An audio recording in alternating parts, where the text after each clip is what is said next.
blood, no see-through. Buckles on the jacket, it's elite shit. Nike crossbody, got a piece in. Gotta dance, but it's really on some street shit. I'ma show you how to get it. It go right foot up, left foot slide, left foot up, right foot slide. Basically, I'm saying either way, we bout to slide. Hey, can't let this one slide. Don't you wanna dance? Hi guys, my name is Georgina and welcome to my channel. So today I thought I'd film a video on how to pass your driving test. So I have been driving now, well, I passed in April last year. So I've had my licence for a year, but I have only been driving for like 6 months, I think. 6 months? I think so. 6 months or less, or more. I'm not too sure. I got my car in October last year, so October, November, December. 20 minutes later. So, sorry, I had to count on my fingers. I've been driving for 10 months now. So, yeah, well, so this video is basically to give you some little tips and just my insight on my test and how I passed first time. So let's get on into the video. So the first thing I'd suggest is when you're feeling confident enough, definitely book your test, because you won't get a slot for next week or the week after. It'll probably be 3 weeks or 4 weeks time, or even longer than that, depending on what time of the month it is. So definitely just get it booked in, so you've got time to still practice and everything, have more lessons, and by the time it comes to your test you will definitely be prepared. I think I must have had maybe 40 plus lessons, because I did swap instructors in between, just because my job changed. So I couldn't have my weekday slot anymore because I was working full time. So, and he didn't have any weekend slots for me, so I had to swap instructors. So I think I had 3 months without driving. So it was hard to get back into and everything. But yeah, like I said, definitely get your test booked in. And also when it comes to, like, you can change, well, push back your test if you're within the 2 week mark, and it's free of charge as well. So that's like why I said to just get it booked in, so you won't have any pressure or anything, and you know that you can change it. So with my second instructor, he was amazing. He definitely was the person, like, he helped me pass first time. Like, he was the best instructor ever, and he always took his time with me because I was such a nervous driver and I didn't have much confidence. So it's kind of like I knew what I was doing, but I would have to ask him just to make sure I was doing it okay. So but the first thing I would suggest would be to try and have 2-hour lessons. This is just because in the first lesson you're just kind of getting used to the car, because I only had 1 lesson a week at that time. So in that, if you was just having 1 hour lesson, you're just getting used to the car, and then you'll maybe be able to fit in 1 or 2 manoeuvres, and that's it. And then you'll have to wait another week and you've probably forgot all of the stuff you've learned and stuff like that. So in the 2-hour lesson, the first hour you're getting used to the car and doing a couple of manoeuvres.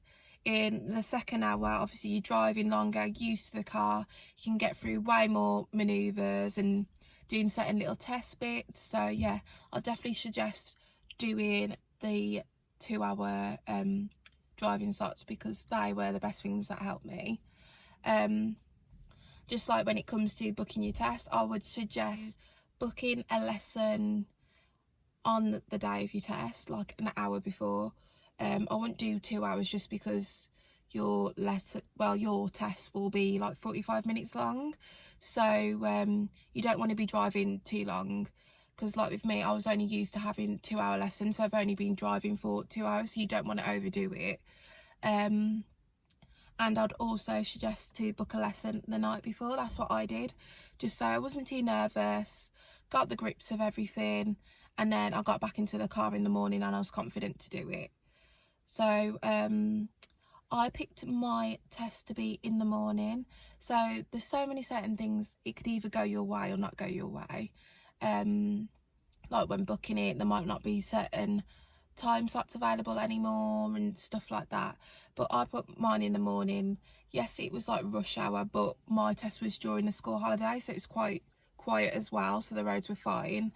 Some people also say to book the last slot, just because you might sit in traffic for a long time and stuff, so they say it's easier to pass. But my instructor was just like, you don't want to do it, just don't want to do that, just in case obviously if you stall or stuff, and it's like with clutch and control and everything, you don't really want to be sitting in traffic, and then if you roll back, that can go against you. So there's certain things, but I think the morning is a good time. You can get it over and done with as well, especially during the school holidays. The roads will be clear and it will be fine.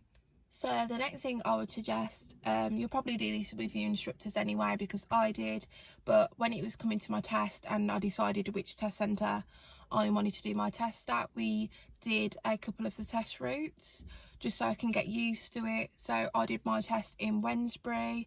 So Wednesbury has a lot of roundabouts, so my choice was either Wednesbury or Upper Gornal or Lower Gornal, one of the two. But the other option has loads of hill starts, I think, and the roads were narrower, I think. So, and I'm better with roundabouts, so I chose Wednesbury, and I was also doing my like tests throughout Wednesbury anyway, so I was used to the roads.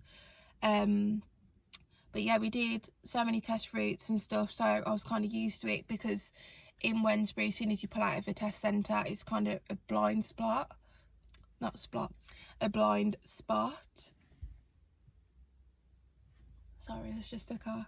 There's a blind spot, so I did a couple of tests actually pulling out of there, because my instructor told me that's where so many people fail their test straight away, so I didn't want to do that, obviously. But yeah, doing the test runs, they really helped me out and helped me be more confident when I was in the car with my instructor. With the test instructor, I'm not sure what they're called. The examiner, that's what it's called. But also you do get to choose whether your instructor comes in the car with you or not. I opted not to have him in the car with me, just because I had, obviously when I'm having my driving lessons, I don't have someone in the car with me, so it would be a bit different. So that's just why I opted not to have my instructor in the car with me. So when it comes to actually taking your test, so you go into the test room and everything, you'll give them your ID and stuff like that, and you just basically got to wait until an examiner comes out, calls your name. You do have to read, they'll pick like a car number plate to read, and you have to read it from like afar. So that's kind of like the first test, and they'll also ask you another question. I can't remember what I think my question was about the brakes or something. Is it anti-lock brakes, something like that? That was my question. Luckily my instructor tested me on that question on the way to the test centre, otherwise I wouldn't have known it, and I don't think I would have passed, because apparently if you don't pass that question, I think the test ends there. I'm not too sure about that, but yeah, so I'll pass that question, and obviously get in the car, put your seatbelt on and everything. And I think the first thing, just always make sure you're exaggerating with looking and you're signalling, anything like that, because obviously the examiner's looking for faults, so definitely exaggerate it, because you could miss it possibly. So I always made sure I did that. So after I finished the manoeuvre, I made sure to check either side of me, things like that. Also when the examiner's talking to you and you're driving, don't look at the examinator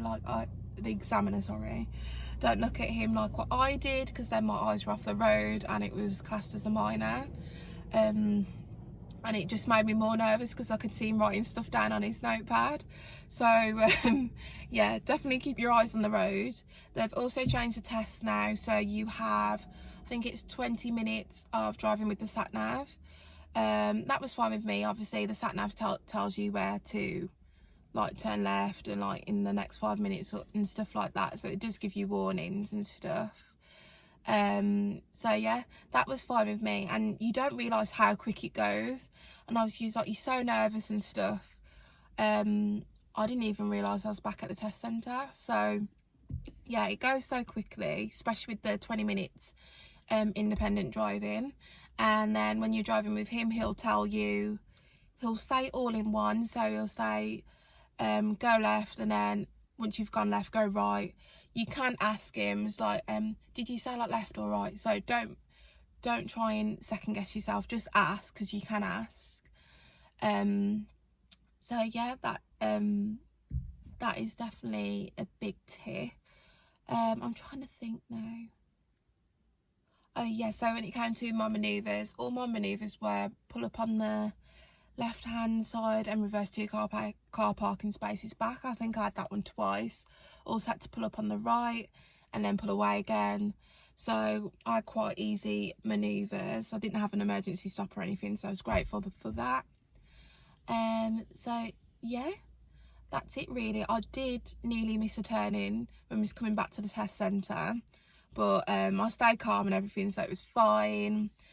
And yeah, I was so nervous, and the instructor just said that there's nothing to be nervous about, you've passed first time. And I really wanted to break out in tears, and I wanted to hug him and everything. So yeah, hold on, there's a girl with a bike. So yeah, I think that's all that you need for, well, any tips and tricks and stuff to pass in your driving test. If there is anything else you need to know, just comment below and I'll reply back to you with the best possible answer that I can.